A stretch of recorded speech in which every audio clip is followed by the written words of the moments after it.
Welcome to Forged in the Fires podcast with Fireman Rob. Being a fireman, father, veteran, husband, world record holder, and Ironman, he brings stories of experience to impact your life while challenging you to live it. What do you want from your life? Why do you want it? Are you willing to go through the challenges to get there? If you have the courage to take that first step, let this podcast be the catalyst to start your fire while you bring the resilience to make it continue to burn. Our lives are made up of moments called right nows. So let's get started. Forged in the Fires podcast with your host, Fireman Rob, begins now. All right, welcome back to Forged in the Fires podcast. I'm your host, Fireman Rob. Today's guest, this is going to be a great conversation to have. We already kind of went over some things behind the scenes, but we're going to actually let you understand and know what we're talking about. He's really the master connector. He's an author of a book called Change Your Circle, Change Your Life. Let's just get into this conversation. Jamar Jones, thanks so much for joining me today. Oh man, my pleasure. I know when you reached out, I was like, I got to be a part of this. Love what you're doing, and can't wait to dive into this, man, and give some people some value. Oh, I love it. And going into all the things, I mean, let's start with your hip hop. You're a hip hop artist. I mean, you've done a lot of things. Your resume reads like the Constitution. It's just ever change. I mean, it's just all ever changing, man. There's so much there. I love it. When you were a hip hop artist, how did that start out? Yeah. So that's when I was, around 15, and I was just trying to discover and figure out myself, and just really got connected and engaged in music at an early age. And I just started writing poetry actually at first, and then kind of progressed and learn, let me put this into a song. Let me start learning. And then good friend of mine, so one of my best friends, Plex, so in North Carolina. So I moved from Wisconsin to North Carolina and Charlotte. And I remember sitting in a classroom with him, and he's like, "Hey, you rap?" And I was like, yeah. And I mean, at the time I had did one talent show, and that was about it. It was very rough. I love it. And so he's like, all right, maybe after school. And so he actually had me rap battle a tree, a mailbox, a tree, just anything. Yeah, just anything random. He's like, man, you better tear this tree up, man. You got to. Did you win? Did you win or no? No, the funny part is I lost horribly. Oh, that's like, you gonna let this tree take you out? Anyways, that's kind of like the very beginnings of how I got into it. But then as I progressed and really learned the craft, fast forward, I was doing it for about 11 years of my life, and I had completed two tours, all ran and promoted by me, and all the marketing and all the production. And one was the Midwest, and the other one was the East Coast. And so at my peak, I was doing about 100 shows a year. I've opened up for T.I., Snoop Dogg, Keisha Cole, Common, Bone Thugs. I mean, you name it. Been in very big venues.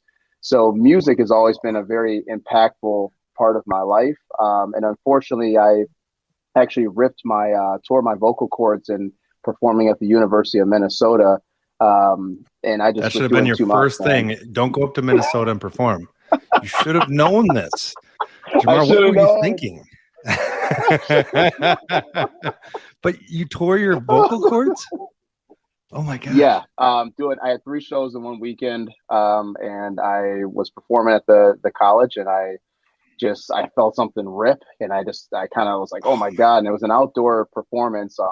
And I remember just spitting up blood, and I was like, oh my God, what the heck is going on? And I just kind of mouthed the rest of the performance because just to finish it out, because I'm an idiot. And then I had a show the next day actually, and I just kind of did my Mariah Carey and lip synced that one because you Milli Vanilli'd it. You danced away, didn't you? I love it, man. I love it. Yeah. So. Yeah, and so I had to, drastically kind of figure out what I wanted to do next. What was that feeling? To go from being on that top level, especially in the hip hop. I mean, you have to know people, and you have to be really good to get to that top level. Yeah. What was that feeling of the mindset when you figured out that you ripped your vocal cords? Well, I was depressed for 2.5 years.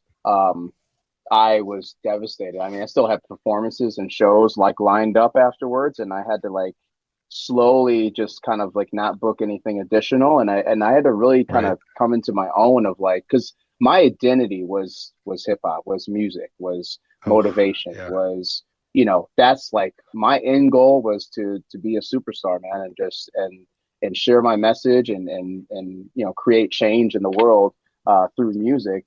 And so when I was kind of stripped from me to be able to do that anymore, like you lose all self-identity of who you are. And so at the time I was also working in IT. And at the, you know, before I didn't really care about my IT job. So actually in reverse, once I went through that depression, I kind of just poured myself into my IT job. Cause I'm like, what am I going to do now? But I was miserable. I was absolutely miserable for 2.5 years. It was a state that I don't want to go ever back again. No, I can imagine. But I had to really figure out like who I was, what I want to do, because I knew I couldn't do music long term. So now this is interesting to me because you said you wanted to be a superstar. I mean, I look at who you performed with and the number of shows that you did, and to me, you were, and still are, obviously, but you were. How did your mindset change? Like you had done all these things. Did you feel like you had just failed because you couldn't do it anymore? Yeah, completely felt like I had failed.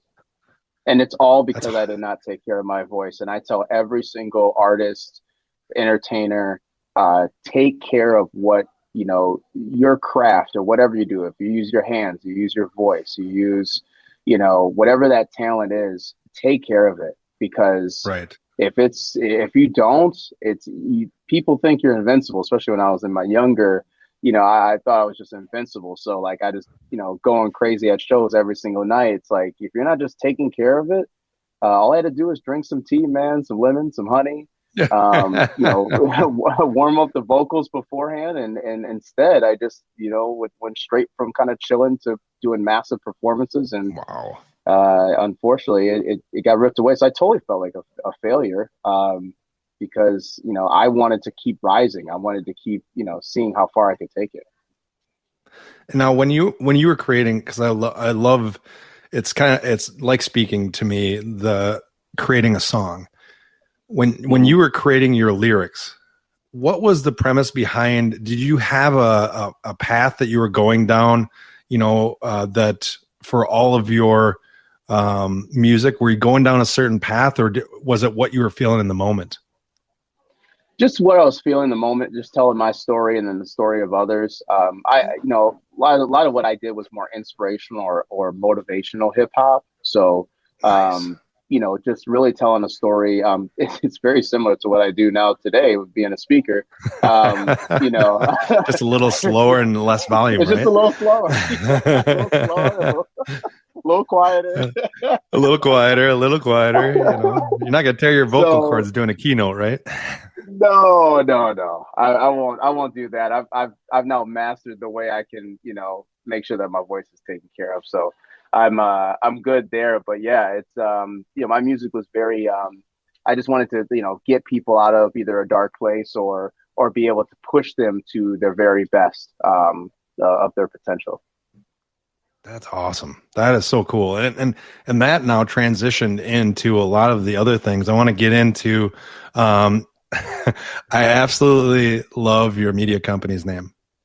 Foureva Media? I was looking at it and I was like, okay, how do you, oh, you gotta be kidding me. I'm just a dumb fireman. So it took me a little while to figure out what it was. But it's awesome. Foureva Media.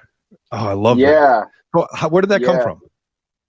Yeah, so it's actually got a very deep meaning. So my artist name when I was performing was 4-0, and so it actually derives from back when slaves were promised 40 acres of land and a mule, and they never got it. No kidding. So I kind of derived that from the 40 to 4-0. Awesome. So the number, the word 4 is more of a symbol of hope and freedom and striving for that.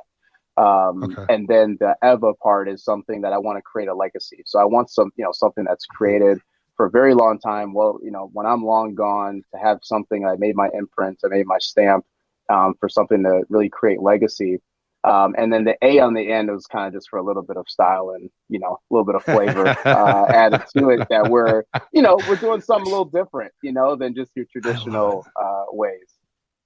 And so you that's awesome, because you take the legacy of your heritage, you take the legacy of yourself, and then you take that style and add that in. I love that. Yeah. What do you bring when you do the media company, and when you hire employees, and when you're looking at different projects? How do you take into effect that true meaning behind what your name is? I mean, that's huge into the projects that you do. Yeah.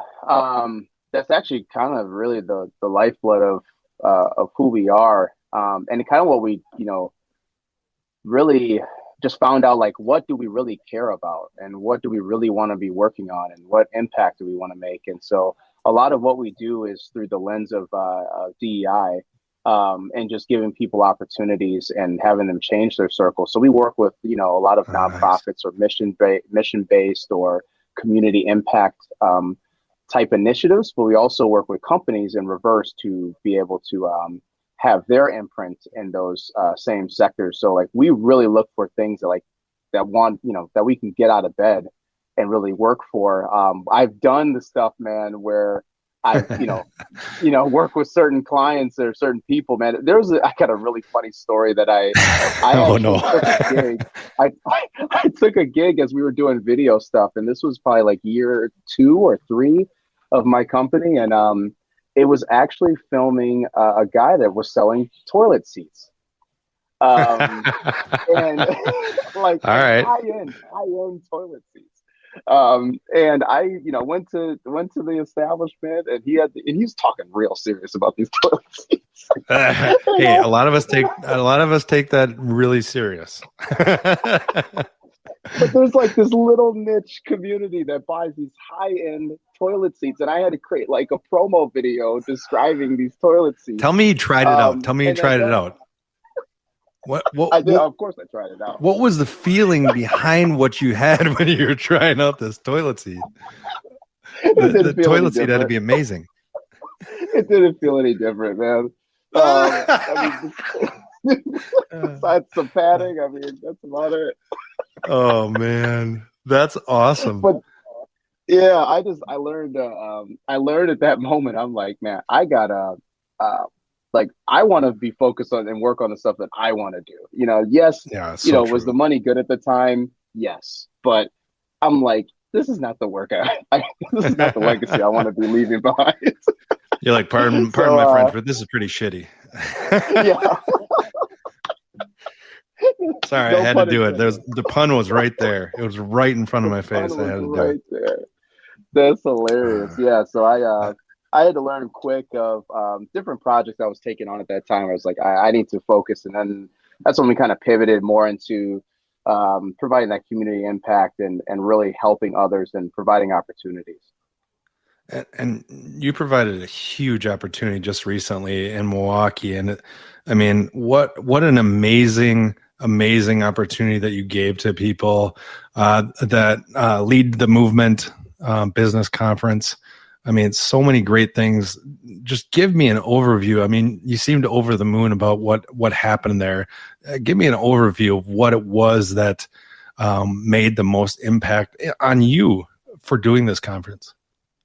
Oh man, I've never been asked that question as far as on me. We all do things for other people, but at the same time, it helps ourselves too, Oh my God, for sure. I learned so much about myself last year by doing that event.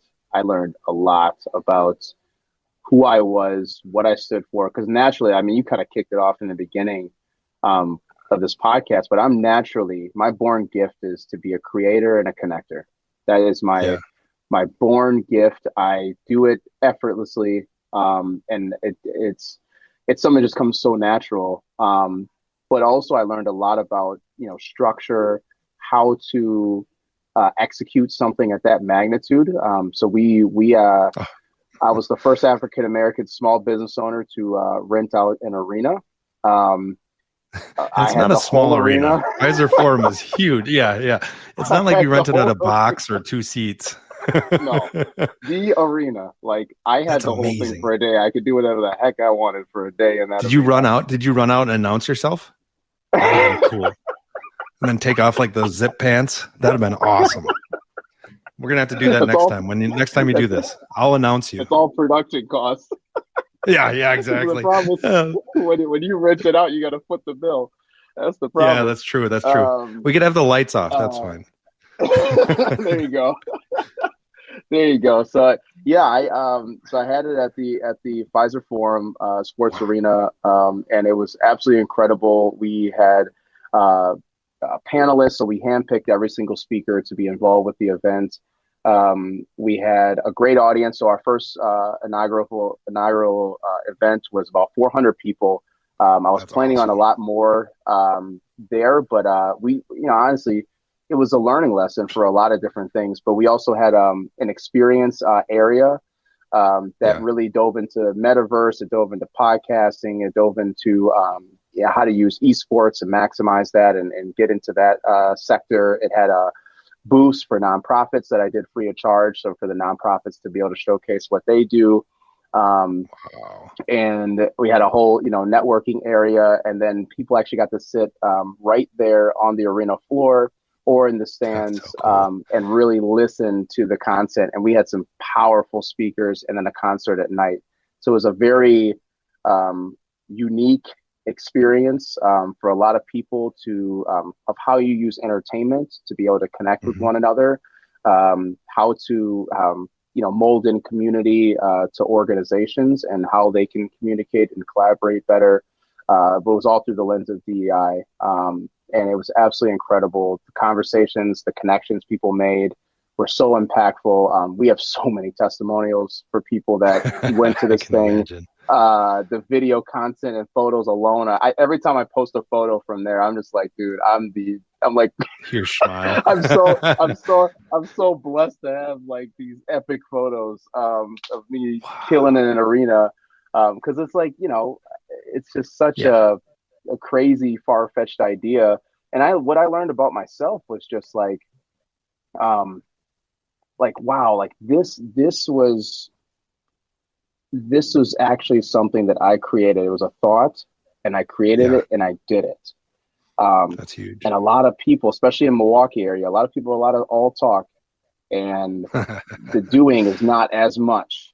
Right. So it really showed me like what I was capable of and in my own self. And then there was a lot of leadership traits also, because like, we had, tens of volunteers to help with this event. I had my team out there. We had to organize all the speakers and production and, vendors. And it just was, it was a lot. And it just was so magical, absolutely magical. We're going to do it again this year. And not at the arena, but we've got some great partnerships. We're thinking with Summerfest to do it again. And we got a lot of great plans for this. That's year. Awesome. That's huge to be able to have something like that for people to go to be able to connect. And like you said, connection is probably one of the most critical parts of any part of somebody's life, is being able to learn how to be a connector and a receiver at the same time, to be able to receive that knowledge and everything and then apply it to who you are. How have you throughout your marketing career, in the media industry and as in the keynotes and in your hip hop, how has your ability and to communicate to people change? Like, how did it change throughout your long journey? Yeah. So I am basically a bookworm. I'm always pushing myself to learn all the time. Like in my pastime, I literally just I watch like kind of educational like YouTube videos, or I'll go and listen to podcasts. I'll listen to, just anything that's going to further grow me as an individual and find new strategies of how to have those impactful conversations, new approaches. So I'm always constantly pushing the bar. So even back when I was, doing hip hop till now, a lot of stuff is I've learned and I've stuck with me, but I've constantly evolved of how I'm communicating with others, which honestly has just opened so many doors for me, because I can be in so many different rooms of, your top C-suite level executives on some, their skyscraper, building, having some really, powerful conversations up there, all the way down to right in the community at some, concert kind of elements where I'm just kicking it with a couple of guys and like I can understand their story. And it's like I can just be in all these different capacities and just blend in and understand that. And I'm always listening to people first, instead of just talking all about myself. So this is a little bit in reverse because it's a podcast, but I normally exactly. And if you went the other way, this would be bad. Yeah. I like that you're answering the questions. That helps me out as a host. I love it. Yeah. I mean, it's so powerful to think about. I want to go into your book. I love the title, Change Your Circle, Change Your Life. Where did that premise come from? Yeah, I looked back. So it was probably like I had the title, I had that name already thought of 5 years ago. Oh, that's awesome. And I just started, I actually have this old video of me where I'm on the couch and I'm like, doing some kind of live stream, like on Facebook Live or something. And I was like, man, change your circle, change your life, man. And, and it just, it's always been with me. And so, like 2 years ago, I was like, how did I get here? I'm like, how the hell did I get here? And I've kind of looked back at every moment of my life and I was like, it was my ability to change my circle and introduce myself to new people and to get into new circles and to constantly keep pushing the bar. Because if you think about it, from hip hop, from my IT profession to starting a business, from different circles I had to be in just in music, from all different backgrounds, all different walks of life. And you constantly have to keep changing your circle. And what happens is you get new perspectives, new opportunities, and just new approach to how you're approaching life, which ultimately, so that's why it's a proven method where if you master the way how to change your circle, you seriously can change your life. There's no one else can tell me anything different, because it's impossible. If I took Robert and I said, hey man, let's go hang out with 5 of my millionaire friends and we're going to go hang out for 3 months with them, right, his whole perspective would be changed. My perspective would be changed. Right. Who you're introduced to, what you're going to experience. I mean, everything is different. So then when Robert goes back, he's going to be like, he may do things differently, talk to people differently. He may have different opportunities for others, and it changes everything. So, and it's not just about money, but that's just the best example I can give to kind of wrap around the concept, because it's seriously life changing. That's so true. I mean, I love that concept because it works on all different levels. I mean, even you look at, I have 3 kids and I look at that level, it's like, that's so true, because it's the circles that you put yourself into that are going to help to change the trajectory of your life or change your life for the, to what you want to be. I mean, you've hung around some pretty important people that, all the companies that you've worked with. So what'd you do with Marcus Lamone? Yeah, that was great. That guy. I love that guy. Yeah. So Marcus Lamone is here's the very fast version of that story. So 2020 pandemic, and everybody's just sitting at home. So Marcus was doing these IG live streams where he'd go on IG live and he would help businesses. So he would go live and he would talk with people, and then he would bring them onto the live and just talk with people. Nice. And so I had seen a few of these, and so I was just having a really rough day. The pandemic rocked us. I mean, it rocked us. It was I can only imagine. Everybody paused, all retainers. I mean, marketing is like the first thing to go, because they're like, well, who are we going to market to? We got to figure out how to keep our people here. than paying you. So like they just paused everything, and I just had some of the worst months just dealing with that. But so I was watching, the IG lives, and then one day I was just having a down day, and I just put him up there, and I was just listening to him, and he's like, all right, I'm going to do one more. And I just put the request button. I just put request. Like I'll go on here. And the last one he picks, I got this all recorded too. Like I have the video footage, everything. Oh my God. That's awesome. He literally is like, all right, Jamar Jones, this one sounds interesting. And I came on there, and I had a 8-minute conversation with him on live. And I was like, dude, the pandemic rocked us. I had a business partner at the time for a short period of time. And I was like, I just feel like we're, like a lot of work is going into this. We're not really getting anywhere now because we got hit with this stuff. And he's like, all right, what are you doing Thursday? How far are you from Gurnee? And I was like, I'm like an hour and a half away, hour 15. And he's like, come to my headquarters at Camping World.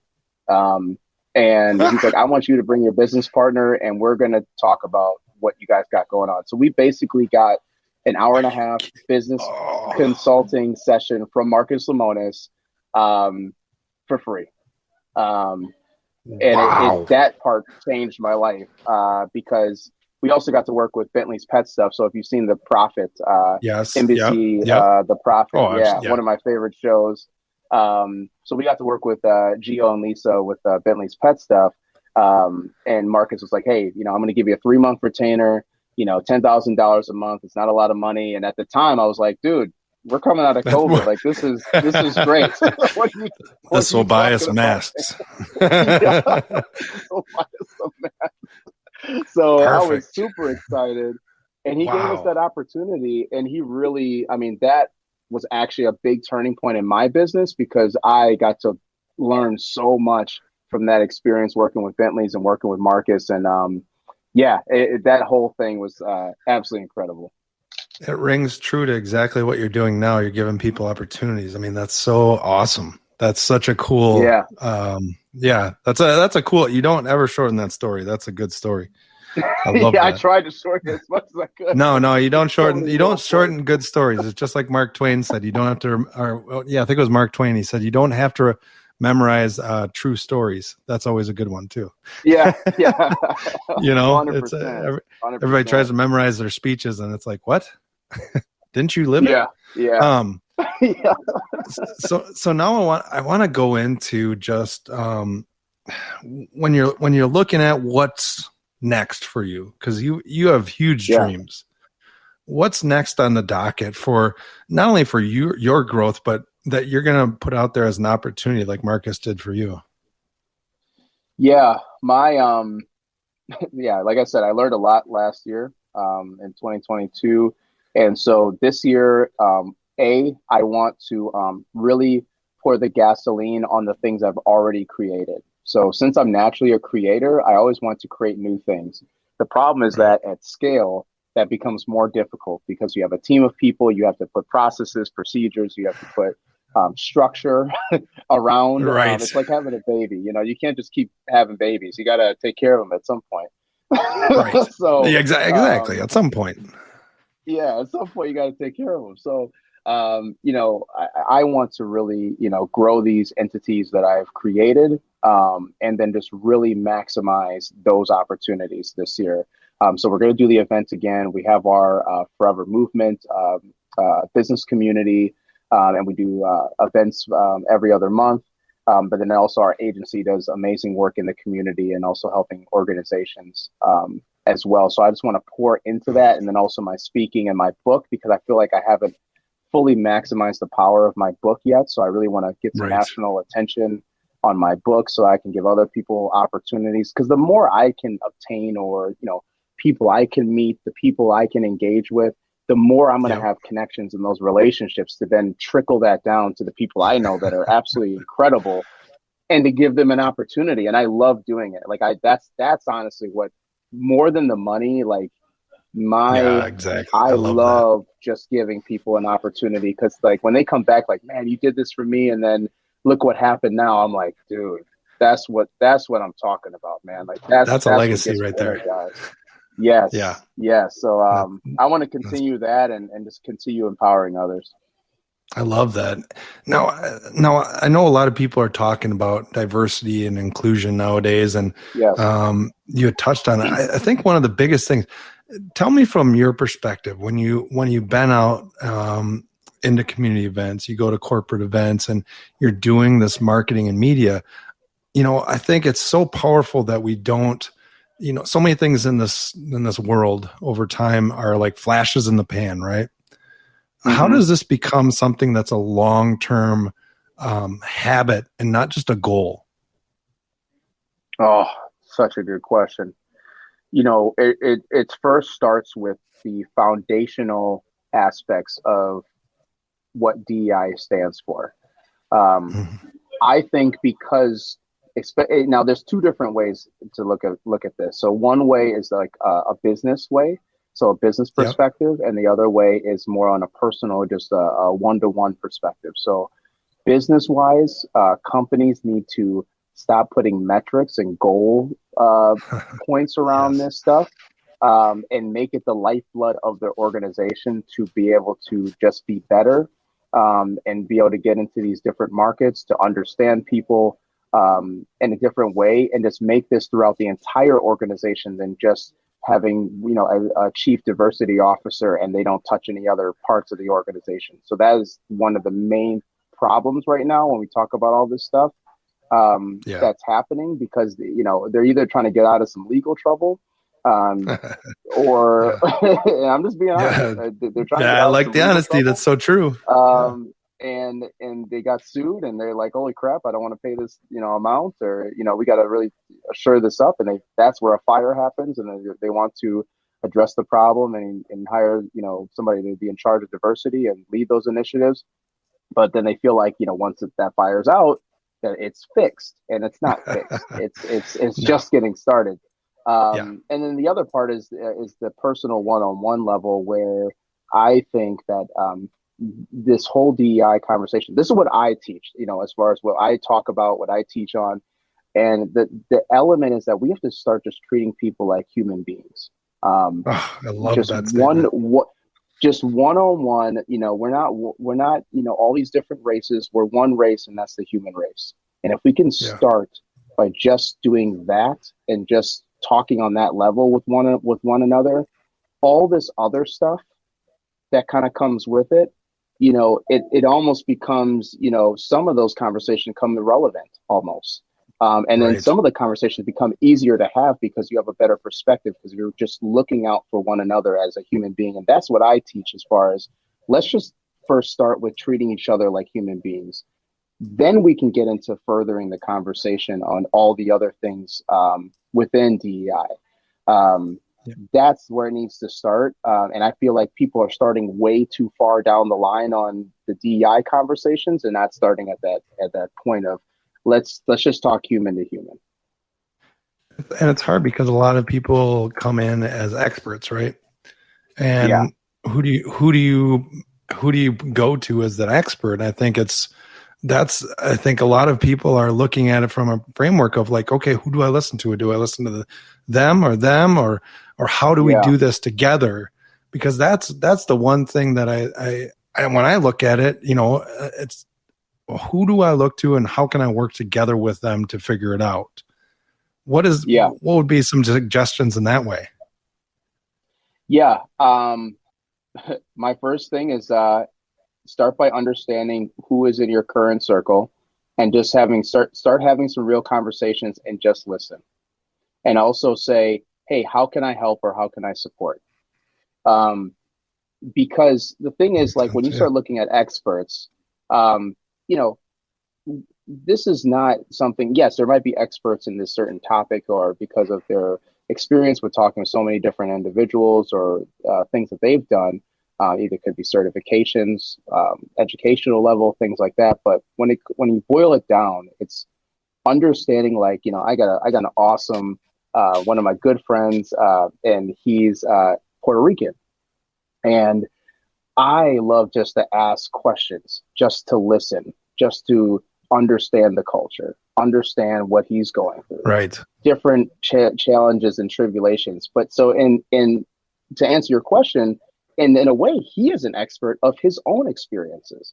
So why can't I just learn from that and listen instead of being so opinionated? And that's the problem. Everybody has to have a stance.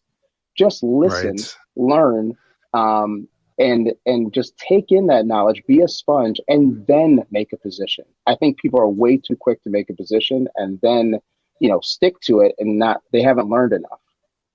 I love that. I love that. I greatly appreciate the conversation today. Make sure you go to Foureva Media. It's FOUREVA media.com. I've got 3 questions for you. I always end the podcast the same way. Are you ready, Jamar? Yeah. Oh, I'm ready. You seem ready. All right. If you could go back to your 18-year-old self, what is one piece of advice that you give yourself? Well, I was a very angry individual back then. So I would say, be patient with yourself, and the world is not against you. Oh, that's awesome. That's a good one.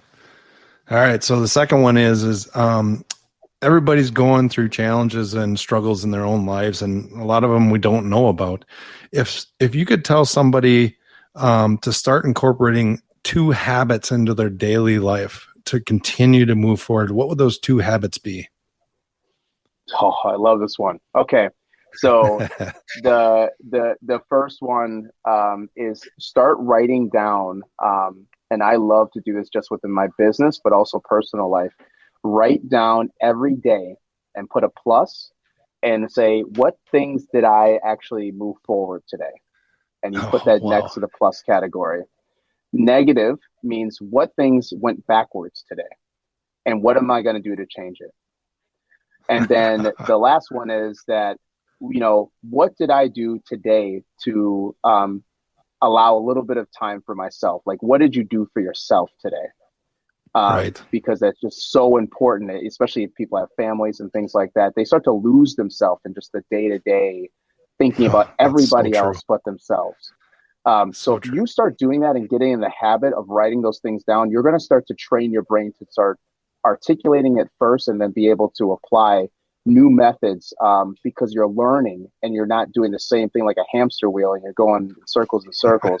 Then you blink and 5 years go by and you're like, how in the world did I get to this place where I'm miserable? What happened and where am I in it? Yeah. So that's one habit I would do. And then the second habit is really taking time for self-education. So start to apply where, a lot of times people go to college and then, they work a job and they stop learning. Right. I think that people need to constantly be learning, and these days, go to YouTube Academy. It's great. It's free. And you can learn a ton of whatever new skill that you want to learn or new idea or new innovation that you want to kind of look into. And so keep sharpening yourself because this world is changing very fast paced, very drastic, and it's always great to learn new things. I love that. See, I knew I could get 2 great things out of you there. Now, this is going to be the fun one. I have no idea where you're going to go with this one. So if you could sit down at a firehouse table, so in other words, any question is not off the table. You can ask anything and have coffee with 3 people. They can be deceased or alive. Who would those 3 people be and why? Oh, my God. Shoot, dead or alive. That makes it very tricky. Yep. I would say, oh my God, man. So that's many. An incredible question. And I'm very I love these deep questions. So one would be, I would love to sit down and talk with Will Smith. Oh, nice. Why is because, people that just have so many gifts and also he's gone through so many challenges in his life, and kind of had also a lot of, he has a lot of fortunate kind of fame and progression in his own life or at an early age where right. I just would love to ask a lot of different questions to him about, and how he views life, and just I kind of want to ask him very personal questions because I feel like are you going to do the Eddie Murphy question? Are you going to do the Eddie Murphy question? Are you going to say, hey, our chairs have to be 8 feet apart? I'm sorry, I don't know why, but they have to be 8 feet apart while I'm talking to you. Just had to go there.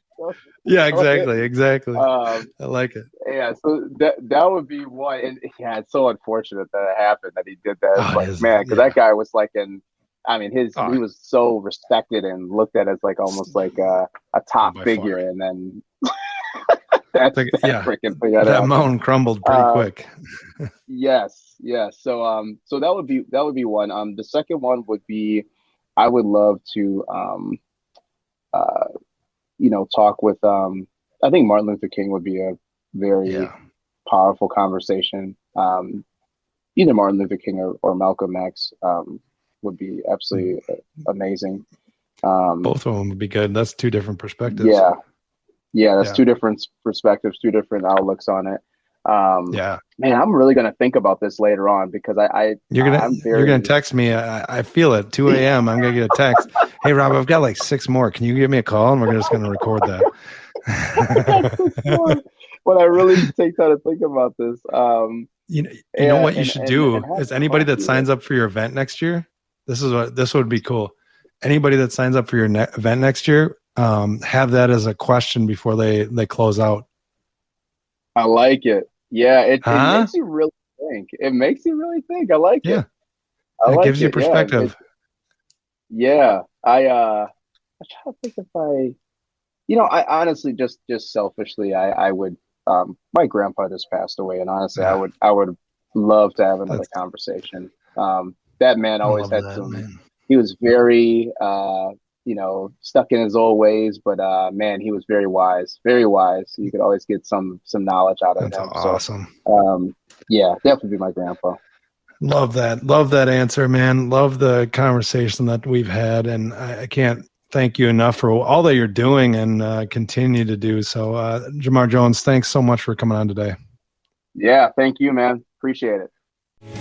Thanks for listening and supporting the Forged in the Fires podcast with Fireman Rob. Remember, don't forget to like and subscribe to this podcast, and please share this episode with a friend or family. To find out more about Fireman Rob or reach out about a question, go to www.firemanrob.com. Until next time, live your life forged in the fires.